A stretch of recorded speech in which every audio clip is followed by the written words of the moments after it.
Hi there, and welcome to Enterprise AI Innovators, a show where top technology executives share how AI is transforming the enterprise. In each episode, guests uncover the real-world applications of AI, from improving products and optimizing operations to redefining the customer experience. I'm Evan Reiser, the founder and CEO of Abnormal AI. And I'm Samo Tamady, a general partner at Greylock Partners. Today I'm speaking with Joel Hron, CTO at Thomson Reuters. Thomson Reuters is a global information services company with more than 150 years of history. They're the world's largest legal software provider and are home to some of the largest tax and compliance software businesses in the world. Their perspective on AI is especially compelling because they're deploying it directly into the knowledge work that lawyers, accountants, and tax professionals depend on every day. A few things stuck with me from this conversation. First, Joel drew a clear line between using AI as a co-pilot versus using it as a colleague. The shift happened when one of his engineers noticed that 50% of their code was being written by AI. At that point, the engineer isn't the primary contributor anymore. They're the controller. Second, Thomson Reuters has built agents that take a stack of tax documents, extract the data, apply the tax law, and compute a complete tax return. The tax professional's job shifts from pulling numbers off documents to advising clients on their financial decisions. AI isn't just improving a workflow, it's filling a real labor gap. And finally, AI has made Joel more technically engaged as a CTO. With 5,000 engineers and 100 plus products, it was impossible for him to ever look at anyone's code. Now, before a Friday engineering meeting, he can clone the repo and spend an hour with Claude or Codex to actually understand what's happening. Joel, thank you so much for joining us today.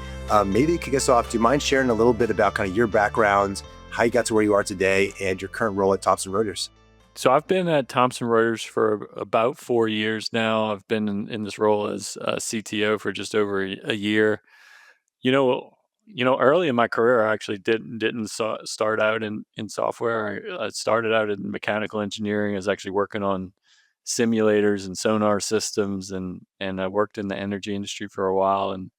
And I think those early days are really what kind of like got me into computer science and linear algebra, and sort of by translation, AI and machine learning over the course of years. And so I did that for quite a while in my career. And at one point, timing felt right to go out and help start and grow an AI startup that we did with a few guys, and grew that over the course of 5 or 6 years, and successfully exited to Thomson Reuters.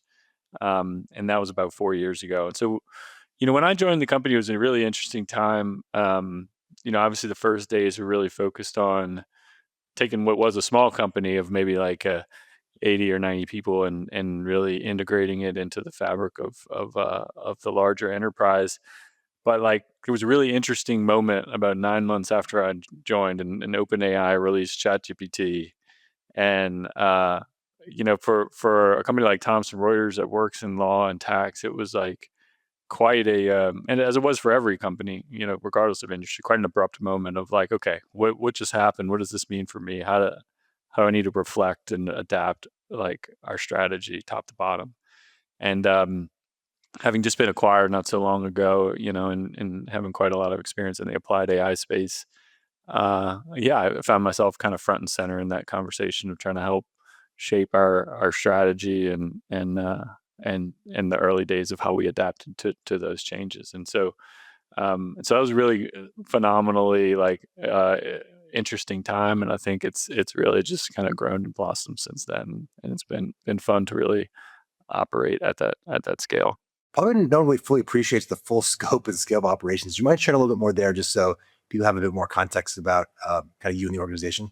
So the company has existed for more than 150 years, dating back to like, Reuters used to like deliver the news on carrier pigeon, kind of old, So like, quite a tremendously rich history, but also a rich history that's sort of like grounded in some really, I think, time tested but also perpetual kind of ethics and truths. And mainly that's around like delivering trusted information to the world. And so like, as you think about that job to be done, certainly most people recognize the Reuters news business. But we're the largest legal software provider in the world. Probably most famously known and recognized for our Westlaw product, which is the number one legal research product in the world, but also Practical Law, which is the largest like legal know-how uh, content set in the world. We also have some of the largest tax products in the world, both in terms of we sell primarily not like a household name like Intuit necessarily, but we sell to large accounting firms, large and small accounting firms primarily. But we also have quite a tremendous like transactional tax compliance business where we like anytime you might go online and buy something and the tax gets computed, like that's like our systems doing that work. And so we feel like a big part of the supply chain from that perspective. Um, and also a large like compliance and audit software business as well. Again, like most of the large audit providers in the world license software from us. So we kind of touch a lot of segments of the market that really anchor on this like deep knowledge work and deep expertise, like being a pivotal part of it. And most of our products have some element of like that expertise and content that power what they do. And that could be like a tax engine. It could be, in the case of legal research, like a bunch of case law and markup. But we're also one of the largest employers of legal professionals and tax professionals in the world. And so we have experts in house that support the development of a lot of those underlying content assets and data assets that drive the products at the end of the day too. So yeah, that's a little bit about who we are. Like I said, I definitely didn't appreciate nor understand the sort of breadth and scale of that when I first joined the company either, but it's been quite eye opening getting to know that. What do you think is like like at least going to be one of the big jumps in terms of how kind of most enterprises will get the full value of kind of applying even like the current technology today? I think from an enterprise perspective, um, there's really two things that I think today are maybe like holding back the pace of the adoption. One is sort of what I mentioned before, which is trust. Like, I think not just from a like accountability of the accuracy of the AI system, like that's one element of trust, but also the element of, what do I explicitly trust an agent to access? In terms of like, well, what files can it access on on my computer? What other web applications can it access? What can it access my password manager? And if it does access those things, what can it do with those things? And like the control system around the agent is something that I think really needs to be built out further for enterprises to really get comfortable with allowing agents to just do work in a more independent way. And then the second element of trust, like I said, is like building the processes around agents actually doing work versus just being thought partners. And I think that's kind of like the step that needs to happen from a like human change management standpoint. And I think you're seeing this happen in software engineering right now, where really the job is being redefined and people are sort of now formulating a different understanding of what is my role as an engineer. And the value that you create as an engineer is not the lines of code that you write. And in fact, it's never been the lines of code you write. The lines of code were just like the way for you to distribute and express your ideas and your judgments. And so like what being an engineer means is actually changing. And some engineers are like jumping headfirst into that. And some of them are like, they saw their value as the lines of code, and you got to like really reframe their thinking there. And I think that kind of reframing of roles will happen more broadly beyond software engineer as we go through the next few years too. So Joel, when I was doing some of my research for the episode, I think I saw something you presented or wrote around kind of like you called like the transition between co-pilot to colleague. Can you share a little more about that? It feels like quite relevant to this conversation. Yeah, I think so, and I think it speaks to this sort of like mindset change, and it's like um, one of my engineers said something really insightful kind of at the tail end of last year when kind of like the hockey stick of engineering capability was happening with agents. And he said, something really changed for my team when we hit 50+% of our code being written by AI. And it was insightful because it signaled that like no longer was like a human the primary sort of controller and contributor to the code base, like some other entity was, in this case AI. And so now your job as an engineer shifted towards being like the contributor and owner of the code base to more being like the controller and governor of the code base. And you had to like now worry about building systems around AI to steer and correct and guide what it did rather than doing that work yourself. And I think the more that we start to think about AI as like a human contributor, that actually like the better frame of mind we put ourselves in terms of how to actually use it. And I think that's really what I was trying to get to in terms of like Copilot the colleague. In some ways, like a Copilot is like, you're sitting there and you're just like talking to something to like stir up ideas or fill up a blank page. But when you think about a colleague, you actually think about like delegating work. And if I were to go delegate work to a direct report or somebody in my org, I would give them all the information they needed to be successful, but not too much information that I would just do the job myself. And that's the same sort of act that needs to happen with AI, is building systems that give AI enough information, but not so much information that you could just do the job yourself if you did. And that's like, I think that's the sort of mental model that people need to get in terms of how they should think about working with AI in the future. I think I saw like your CoCounsel product had like 1 million users. Um, I was kind of curious, like, what are some of the ways that maybe your customers or kind of your users are getting like how is AI changing how they engage with the company or how they use the products? Like, what are some things that maybe some of our listeners might find surprising about that?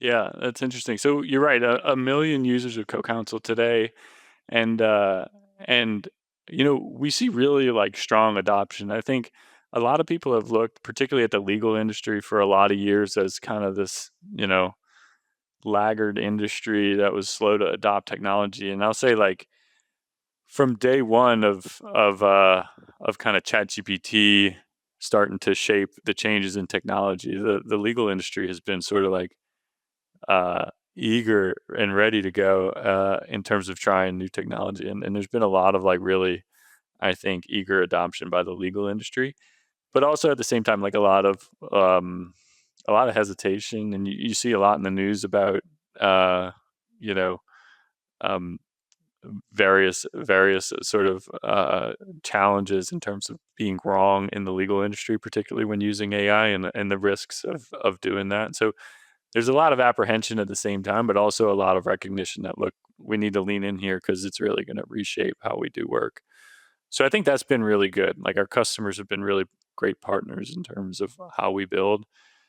Thomson Reuters as a whole has really, really, I think, invested and excelled for many, many years in the legal research domains, particularly like litigation and this kind of work. And probably about mid-year last year, we released something called Westlaw Deep Research, which, you know, probably across all of the legal industry might have been one of the more profound product releases, I think, in the industry. And we hear like substantial feedback from customers about the quality of the research that's being done with that product, and just perhaps like you experience using like deep research on the web and sort of like shocked at how it can like read through 200 websites and synthesize that into like a coherent study. Like we're doing the same things with like deep legal research. It's really impressive, and it's really, I think, changed the narrative of how people think about legal research. And um and yeah, we're excited. We're in beta with our next version of CoCounsel right now, which really takes like a similar paradigm to a broader swath of legal workflows. In tax, like we've actually built products that really end to end automate the development of tax returns. So take like a shoebox of W-2s and 1099s and put it through all of the tax regulation and tax law and compute a tax return at the end of the day. And we're certainly trying to scale up the complexity of those use cases, but we see real potential for agents to complete end-to-end tax returns now as well, and quite excited about continuing to build that product. What are maybe some of the surprising ways that you guys are using AI across the products that like the average person maybe unfamiliar with their domain might not fully appreciate the true kind of impact and power, right? Or the kind of new opportunity AI is kind of bringing for your customers.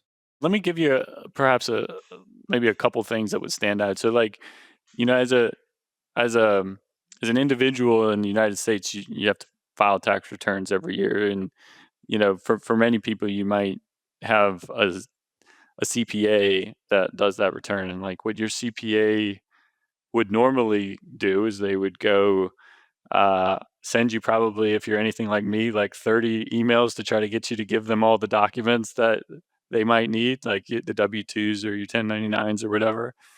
And they would sit there and they would like pour through them one by one and like write down all these values into Excel and use their knowledge of the tax law to then figure out, okay, do I take this deduction or how do I do this, and map that into a tax calculator, and ultimately like bring you back a return. You say, okay, well, here you go, Evan. This is what I did. This is what we're going to file. This is what you're going to owe, or this is what credit you're going to get, or refund you're going to get, and so forth. And with AI today, like we now have agents that can do all parts of that process. And so the tax professional now basically takes these documents and puts them into our system. Our system reads them, it extracts all the appropriate data values. It looks at the tax law and makes interpretations as to how certain data elements should be treated based on the tax law, what positions are most advantaged to take in terms of deductions versus not, and then computes all of that into like an actual tax return. So the tax professional's job now turns much more into advisory rather than just doing grunt work of pulling data off of documents and dumping it into a tax calculator. They're advising clients much more directly now on like how they should think about their taxes or what alternatives they could think about next year, in terms of how they could think about their businesses or their personal lives. And so their job, hopefully is much more fulfilling in that way. And there's also a significant decline in the number of people graduating and taking the CPA. And so there's more people filing taxes and there's less people doing them, and you have this real constraint in the market. And so AI is really helping fill that void. And I think if you looked across the industries that we serve, there's similar examples of that as well. What about kind of like on the internal AI use, right? And kind of AI adoption. Are there some ways kind of you and the team are using AI that actually let's start with the team. I'll come back to you, but like some ways like your team is kind of using AI that maybe some of your peers find surprising or might be like, oh wow, we should be doing that too. Yeah, in terms of internal AI adoption, like I said, one of my engineers mentioned this like 50% figure to me, and like I hung on that pretty hard because last year most of our effort was like all about adoption. It was like, hey, I just want to make sure that I've got 90+% of my org using these tools every day. And then we shifted and we said, okay, we want to start thinking about not just using the tools, but how we're using the tools. And for me, in software engineering in particular, I think um, that meant actually shipping code with AI, like making PRs with AI independently rather than having humans sort of like curate it every step of the way. So that's one of the main OKRs that we have like through the middle of the year, is to be API first in our engineering teams and how we at least make PRs. I think we still have quite heavy levels of like human review and these kind of things, but we really want to be quite intentional about how we're using AI first in the development flow. Um, I think in partnership with like our product and design organizations, um, you know, I think there's a lot to be said about just being able to create prototypes faster. But like at the end of the day, it's not being able to create a prototype. It's that the prototype that the product or design person makes is a much better translation of what is actually in their head as a requirement rather than like a written requirements documentation. It's like, and you can actually use that artifact to then develop with AI to say, I need it to do this, it needs to look like this. Like, and you're actually using this mock-up as sort of the requirement spec to AI. And there's a much tighter loop there in terms of things getting lost in translation and a lack of communication. So those two things together, I think, have a really like powerful flywheel effect, uh, if you will. Um, I think I think the last thing that I would say is really, I'm really like still trying to get better at this at the moment, but it's really about like bringing better transparency and visibility to the whole organization about all the things happening in the organization. So like I believe any engineer on my team should be able to ask like what's happening with our customers? What did customers say about this product feature in the last, 30 days? And we should be able to look at like every interaction we had through support or other mechanisms to help give our engineering teams more directly a picture of like what is happening with the state of their application or the state of this product scope or whatever it may be. And that's just one example, but I think it exists in sales, it exists in marketing. And I think this sort of like data layer of AI is like incredibly important and empowering for the rest of the organization. And I think, we're trying to spend a lot of time getting that right and making it available and accessible to more people. And I can already see in examples where we have done it, it's really opened up a lot of doors. When you think about kind of your team and you're thinking about building the next generation of a AI native or a fully AI powered team, what are some of the skills that kind of go up in value versus down in value? Yeah, 100%. I actually wrote an article on this recently too. Um, but I really think that that these deep specializations in some areas become less important. I don't think that they're unimportant. I still believe in sort of this T-shaped model of an engineer, but I think the horizontal slice of the T is more important now than the vertical slice of the T. Um, and your ability to traverse that horizontal slice of the T, I think, is even more important than it ever was before. A lot of people use the term curiosity, and I do like that term curiosity, but it's not just about being able to be curious. It's also about being able to like uh, learn quickly and fail quickly. Like, so a lot of people can be curious and they go try a lot of things, but they can ultimately just like swim in circles and get nowhere. Like the people who are curious and can apply that curiosity to like learn and evolve, I think are the ones who really like have outsized potential in this world. And I think those are the ones that we really see, I think, thriving.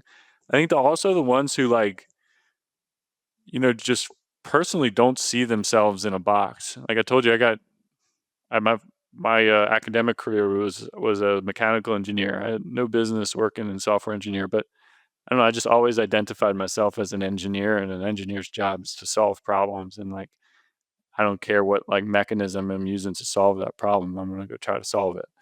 And I think the more that people can identify themselves as like problem solvers rather than like front end engineers or back end engineers or whatever, then like the more they open those doors up for themselves to kind of like do things that they perhaps weren't necessarily trained to do in the traditional sense of the word. Okay, so speaking of new things, tell me a little bit of kind of how like your personal day to day has changed in the age of AI. Right? Are there tools you're using? Are there workflows that have kind of dramatically changed? Are there things that maybe now, given you can do so much with AI, become more valuable to spend more time on, or kind of vice versa? Like what are how are you kind of personally as a leader and executive kind of changing how you work? When I have like um, ideas that are perhaps like strategic or need to be thought through, like I'll run like multiple day long multi-day long conversations with AI to like work through those problems before I ever bring it to anybody else in my team. Like I try to like test corners of things that are in my head or intuitions that I have quite rigorously before I like talk to anybody else about them. And I find it really helpful to do that just in terms of thinking. And then the last thing, which is maybe the most impactful, is it's allowed me to be like way more hands-on than I could have ever been before.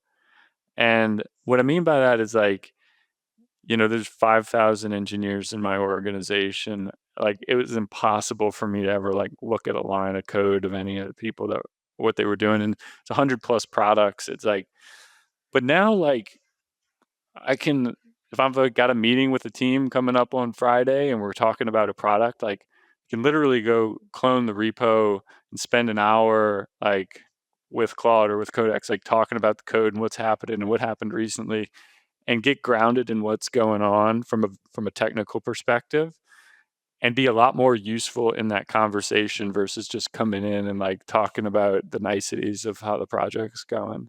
And that is like changed, like, I think how I operate. First of all, it's a lot more like exciting for me to be able to like work at that level. But it also, I think, actually helps me give like better guidance and direction to the teams as well, which is the most important thing at the end of the day.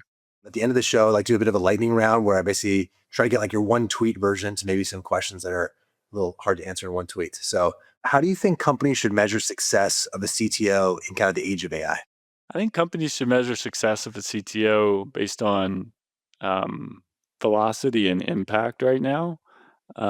First of all, I think like velocity is just like a non-negotiable, but I think a lot of people are doing like really simple, thin things that like have a 3-month long shelf life. Like I think CTOs should be shipping things that like have primitives that are going to be durable, and like I think that will prove to be more impactful than just like the flashy next thing. Let's say like you were talking to someone just stepping into a new CTO role, and they're like, "Hey, George, give me like 3 must-do things in my first 3 months, 6 months to make sure that I'm getting the ball rolling and cover our own AI transformation." What would be maybe those like 3 areas to focus on? First would be on coding tools.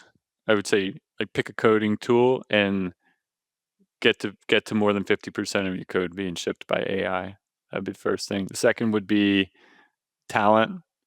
Uh, I would index on what you believe is important for talent and going forward versus in the past, and where you are relative to that, and you know, chart a path to make sure your talent is mapped to where you need to be going. Um, and and then I'd think about what it is you're doing. Like, I think AI has sort of afforded people a lot of opportunities to do anything they could dream up. I think it's more important to figure out like what's really going to matter going forward and make sure you're working on the right things. What's your advice for some of your peers about how to make sure they're staying kind of closer to the frontier of technology, given it's kind of moving so fast these days? Use it.